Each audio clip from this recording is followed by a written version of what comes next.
Sempre em paz, meus irmãos. Que Jesus nos abençoe.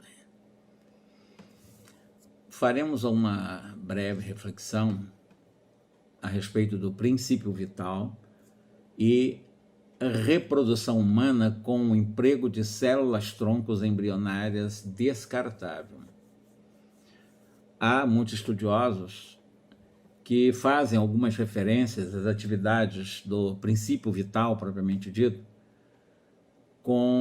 no caso de células embrionárias, né, que seria um pouco mais avivada do que nas células congêneras adultas, como células encontradas nas medula óssea, na placenta, no cordão umbilical, na própria capacidade de diferenciar-se, né, e constituir-se diferentes tecidos nos órgãos do corpo humano, e até mesmo na especialidade de autorreplicação. Como é uma afirmação, Allan Kardec, e eu fui buscar no livro A Gênese, ele explana sobre esse princípio vital. Ele chega a afirmar que há na matéria orgânica um princípio especial inapreensível ainda e que ainda não pode ser definido, o chamado princípio vital. Então, esse princípio especial analisado e inapreensível para Allan Kardec não pode ser definido como um princípio vital, segundo essa explanação de Allan Kardec. Ele diz que o ativo, por exemplo, esse princípio no ser vivente, evidentemente se acha extinto no ser morto. Tal princípio é um estado especial, uma das modificações do fluido cósmico universal pela qual este se torna um princípio de vida, por isso um princípio vital.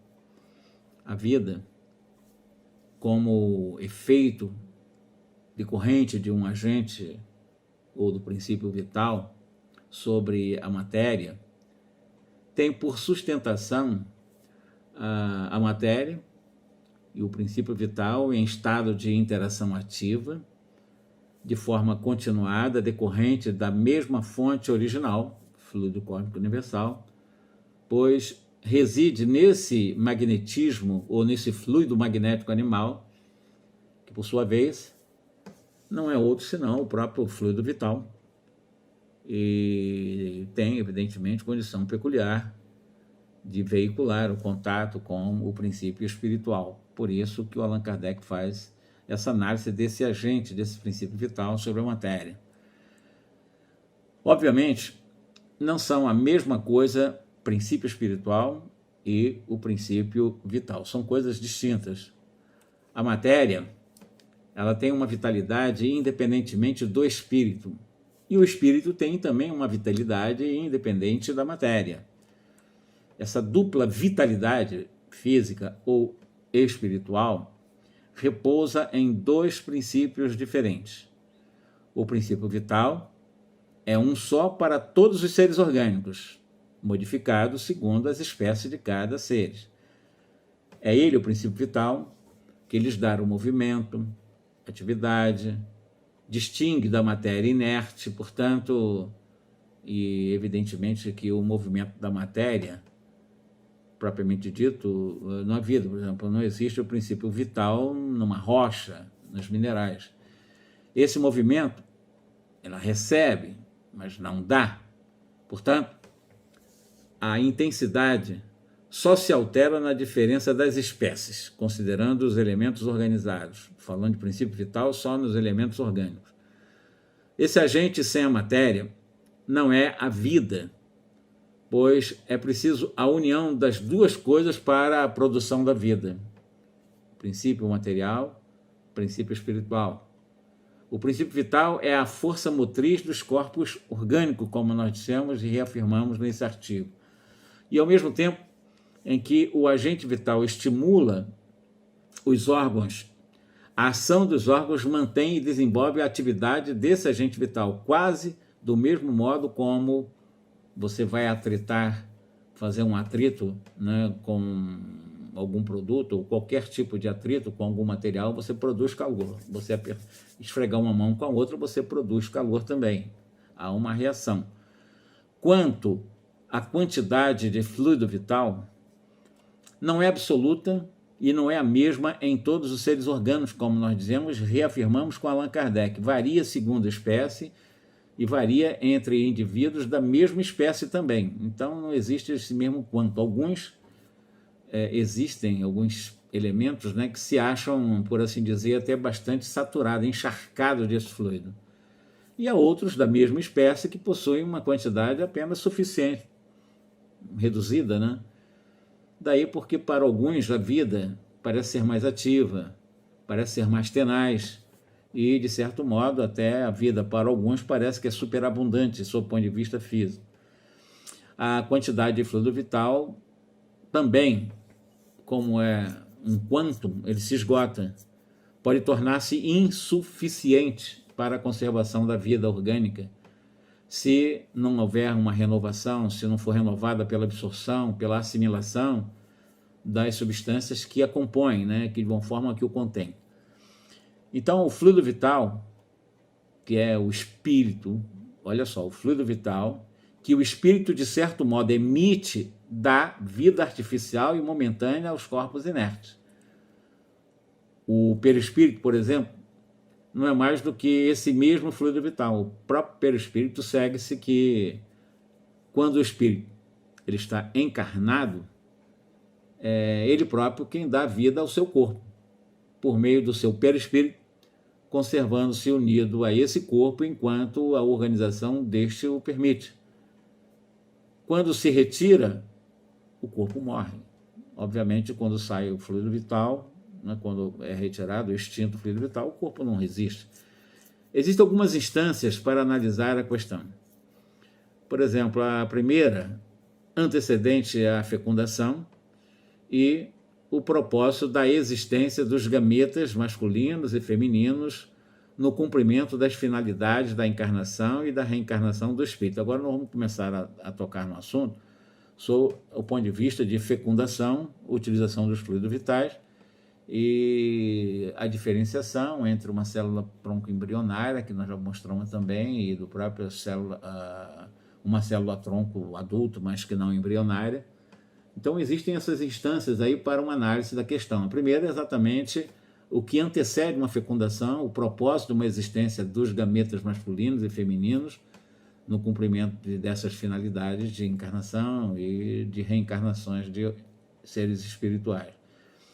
E a segunda que nós colocamos também para análise de questão é, por exemplo, os destinos possíveis do produto da fecundação, quando nós consideramos o embrião em seus primeiros 14 dias na clínica de reprodução. Vamos falar sobre clínica de reprodução. Nesse artigo, nós lembramos que há ainda uma terceira etapa desses gametas, do qual seja de reestruturar, de reharmonizar as condições físicas, as condições emocionais e talvez espirituais dos reencarnados. Sobre o segundo instante, por exemplo, nós compreendemos que para o estoque ou os estoques de embriões congelados nas clínicas de fecundação ou de reprodução humana, fatalmente serão destinados ao descarte. Normalmente nessas clínicas, esses estoques congelados, depois de um certo tempo, eles são descartáveis. Que sirvam, então, a propósitos construtivos, a serviço da vida nas pesquisas médicas, compromissadas com a ética. Então, se vão ser descartadas, elas podem ser utilizadas, elas podem servir a esses propósitos mais construtivos, considerando as pesquisas no campo da medicina, que esteja compromissada com a ética, né, com o bom uso dessas pesquisas. E, evidentemente, que nós podemos também especular a formação desses estoques. Por exemplo, os estoques de gametas nas clínicas de reprodução humana, como é que eles foram constituídos, como é que eles conseguiram esses estoques? E qual a razão das sobras existentes desses estoques? Porque existe o estoque. Mas por que existe o estoque? Por que essas sobras nessas clínicas, né? E pelo que eu levantei, aí eu pesquisei sobre esse tema, normalmente são produzidos de 8 a 9 embriões por casais nessas clínicas de reprodução humana. E exatamente, a rigor, só são aproveitados 2 ou 3 no máximo desses embriões. Estamos falando de células tronco-embrionárias. O restante fica aguardando outras tentativas, se não der certo numa primeira, e que quase nunca acontece, pois os casais os descartam quando dá certo na primeira tentativa. Então serão células-troncos embrionárias descartáveis nas clínicas de reprodução humana. Voltando à análise sob o ponto de vista dos mentores espirituais, eles são, para mim, no meu modo de pensar, bastante e o suficientemente inteligentes para saberem que tal ou qual óvulo será ou não destinado à produção de célula-tronco para fins terapêuticos. Portanto, que nenhum espírito deverá estar ligado a qualquer tipo de embrião. Segundo o meu modo de pensar, nós acreditamos, ou então nós estaremos entronizando a força vigorosa do acaso ou a lei da punição divina, o que é ilógico, absurdo, porque Deus não pune, não há punições, não há nos estatutos de Deus espaço para punições divinas, porque Ele ama. Então nós cremos que os laboratórios, de uma forma geral, de reprodução humana, ainda com as suas evidentes limitações, considerando os aspectos técnicos da utilização dessas próprias células, serão, no futuro, evidentemente, instituições de muita, mas de muita, extrema importância, inclusive quando o homem, de uma forma geral, puder gerar um outro ser humano distante do ventre da mulher, o que possibilitará, evidentemente, um fenômeno menos doloroso para as mulheres parirem, né, evidentemente. A literatura espírita complementar revela que o fenômeno da encarnação do espírito é por demais complexo. Então não existe reencarnação nenhuma igual a outra, mas todas são muito complexas, né? Sendo confiado normalmente aos espíritos elevados a condução desses processos reencarnatórios.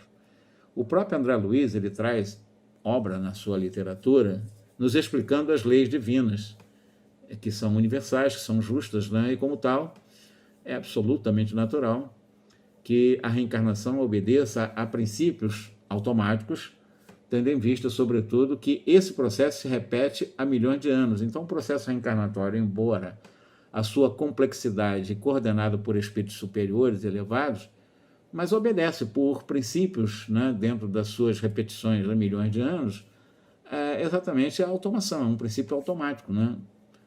Então, no livro, por exemplo, Nas Fronteiras da Loucura, Manuel Filomeno de Miranda, através do Divaldo, afirma que líderes das sombras, que são chamados especialistas no campo do magnetismo, eles conhecem técnicas reencarnatórias, segundo essa obra, né, Nas Fronteiras da Loucura. E até executam, elaboram, acompanham processos reencarnatórios na Terra. Isso é o que ele afirma, né? Nós temos aí uma notícia que deve ser melhor estudada, melhor amadurecida, mas é uma afirmação numa obra que nós já lemos e que achamos, pelo menos, curiosa essa informação. Temos muita ainda que aprender em relação ao tema. A realidade é que não sabemos quase nada do processo reencarnatório, muito pouco.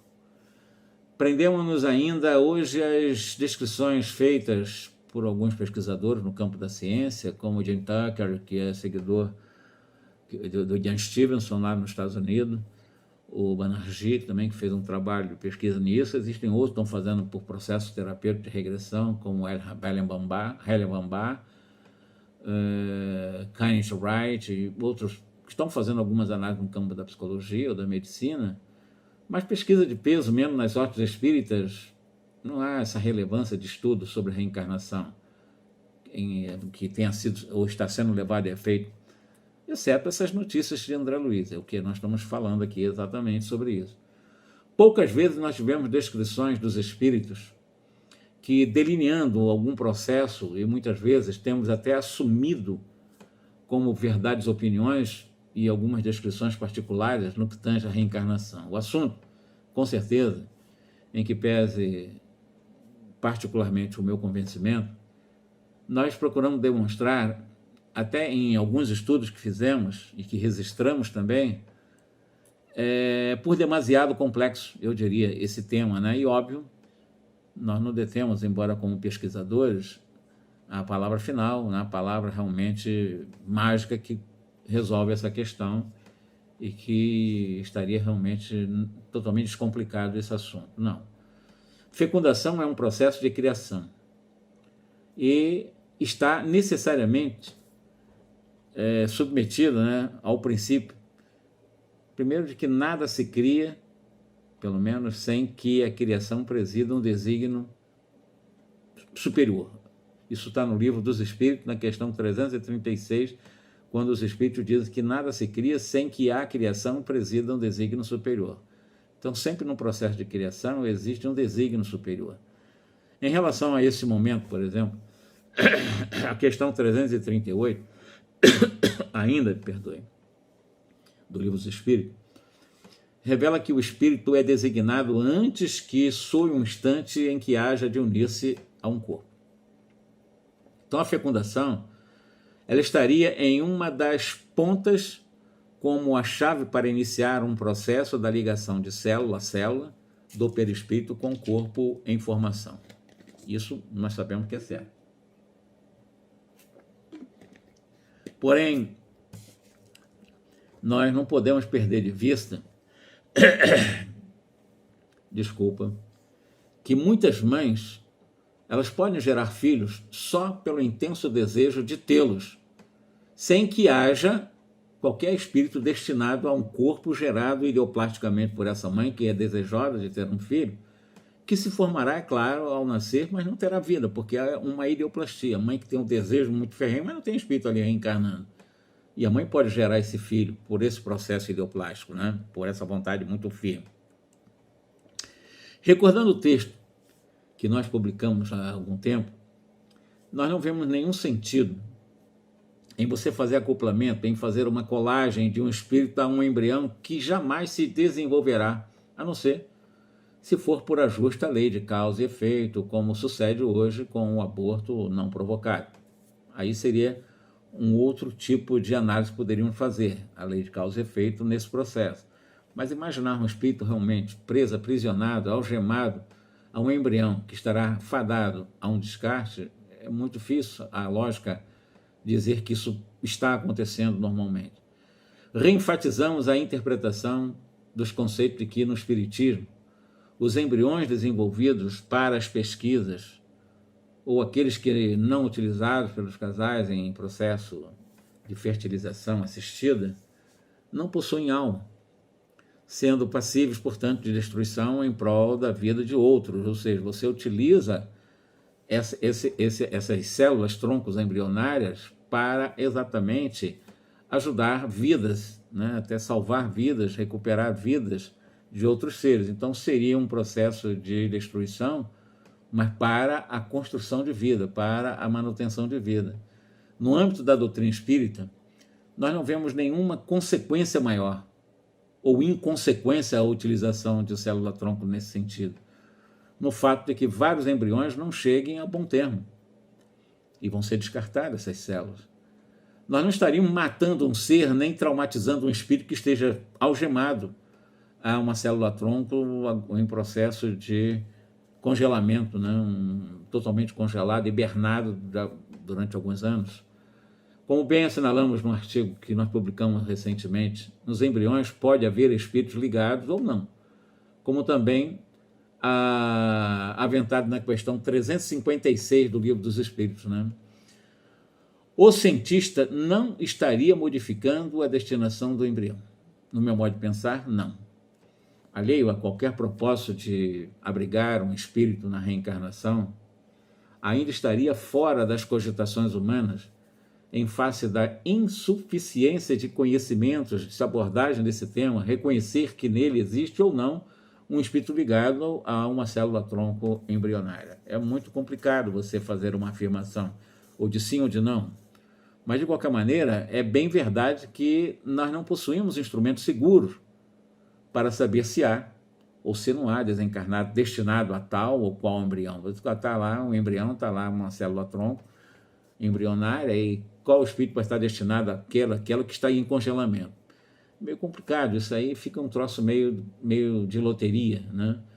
Mas também estamos convencidos de que entre tentar fazer algo em nome dessa mesma ciência, visando a saúde dos encarnados, ou deixar de fazê-lo por receios, por medo, fobia dos impactos de consciência que possam vigorar, que vigem nos imaginários de alguns, até por cristalizados atavismos de culpa, né? Por causa das religiões que inculcam a culpa nas pessoas, que estão esculpidas pelas religiões, é imperdoável e extemporâneo entrave à evolução científica a proibição, a intervenção proibitiva para a utilização dessas células para, não só pesquisa, mas para a utilização para a saúde humana. Excetuando-se os embriões, que efetivamente não serão aproveitados para a gestação e que se perderão após 3 anos de congelamento, é o tempo máximo, então são 3 anos que podem ser utilizados se o casal desistir naqueles últimos momentos em que realmente será descartado. Esses embriões podem ser utilizados a benefício de saúde, por que não? Há outras alternativas na busca de terapias das doenças degenerativas de cursos irreversíveis, que poderão ser buscadas nas pesquisas das células-tronco, da medula, como nós falamos lá, dessas células-tronco embrionárias adultas, né, das placentas, do cordão umbilical, e daquelas recentemente obtidas de embriões, por que não? Que não foram fecundados, vão ser descartados, vão ser jogados fora mesmo, né? Enfim, nós temos que começar a parar para pensar, porque para mim isso não resultaria em uma implicação de transgressão às leis do Criador. A ciência, no meu modo de pensar, deve avançar. A ciência deve ir cada vez mais para adiante nas suas pesquisas, até porque do impulso científico depende o desenvolvimento, o nosso desenvolvimento, da criatura de uma forma geral. Mas, obviamente, os caminhos utilizados não podem violar o que igualmente já se conquistou como valores, que são valores imarcessíveis, né? Por isso, não temamos os avanços científicos, até porque o Espiritismo está profundamente vinculado às pesquisas, às investigações, está caminhando sempre ao lado da ciência e, através do seu trabalho interno no processo da evolução, a ciência é muito importante. Não digo a ciência materialista, mas a ciência que já tem um viés espiritualista também. Se o homem vai ou não utilizar o produto das pesquisas científicas para o bem ou para o mal, nós temos até que ficar um pouco sossegado sob esse ponto de vista. Por quê? Porque, por exemplo, nós vimos uma bomba atômica sobre Hiroshima, fruto da pesquisa científica, bomba atômica, né? Nagasaki, da mesma forma. Nós sofremos o terror da chamada fissão nuclear. No entanto, aí estão os átomos também para a paz.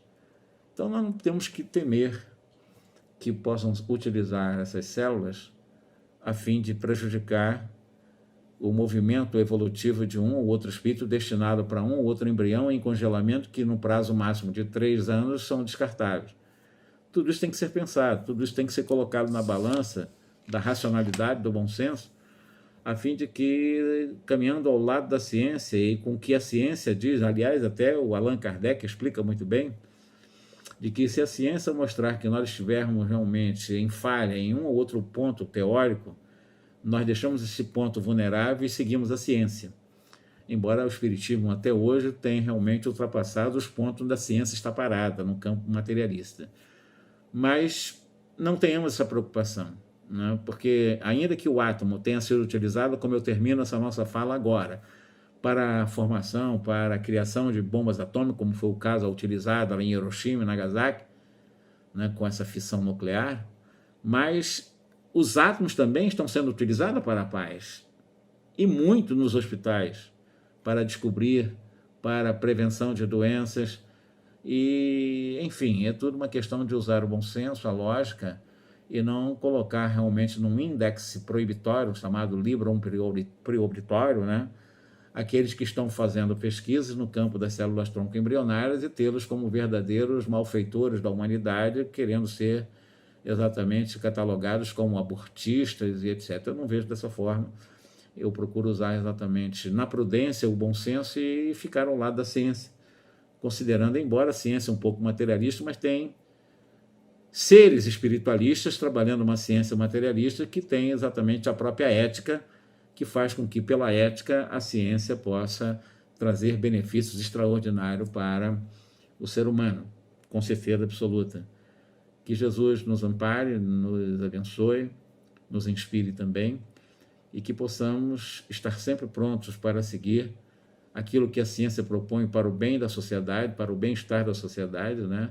Inclusive num assunto polêmico que é esse das células-tronco embrionárias, mas sem a nossa vulnerabilidade de medo, como se Deus viesse a nos punir, porque os cientistas estão pesquisando essas células com capacidade, talvez até com maior vitalidade mesmo, para realizar coisas que antes poderiam ter sido como milagres, né? Recuperações até de elementos nervosos, né? Neurológicos, nervosos mesmo, através da utilização de células nesse sentido.